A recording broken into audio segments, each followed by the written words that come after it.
гости, колеги, дами и господа, приятели! Изключително се радваме да ви кажем добре дошли тук в Академичен информационен център на Тракийския университет. Днес ни събира темата на настоящия форум, а тя е аборигенни домашни породи, източно-балканска свиня, богатството на България. Аз съм ветеринарен лекар, професор съм по генетика и за мен винаги е бил приоритет да пазим нашите породи, да пазим ценните гени, които имат, но не съм очаквал, че един ден ще бъда ректор на този университет и ще застана пред вас от такъв форум. Добре утро, Стара Загора!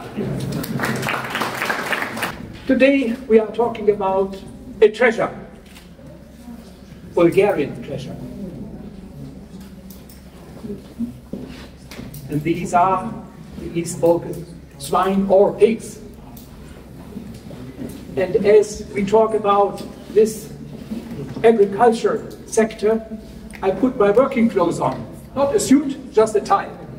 Източно-балканската свиня Марс е порода, която съществува от над 2500 години. Порода, която е по-стара от България. Порода, която обаче е изправена пред редица предизвикателства. Разбира се, най-голямото към момента представляваща африканската чума по свинете. Тя е още известна с своите наименования Смядовска, Камчийска и Тиченска. Създадена е предимно чрез естествен отбор с слаба намеса в човека. Отглежда се при естествени пасищни условия. Основният и ареал на разпространение е Странджа, Сакар и източна Стара планина. В периода от 2018 година до момента стадата от източно-балкански свине значително намаляха. Съгласно регистъра на Българската агенция по безопасност на храните, в момента има 27 регистрирани обекта, като от тях са населени 16 с общо 501 свине. Със заповед на изпълнителния директор на БАБ от 2019 година е въведена забрана за отглеждане на свине на открито, което определя, че източно-балканските свине следва да се отглеждат само в животновъдни обекти, регистрирани по реда на Наредба 44.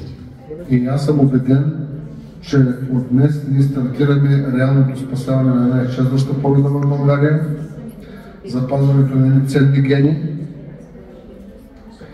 И това нещо го правим за България и за българския народ, така че той да се храни с качествена храна, полезна за неговото здраве.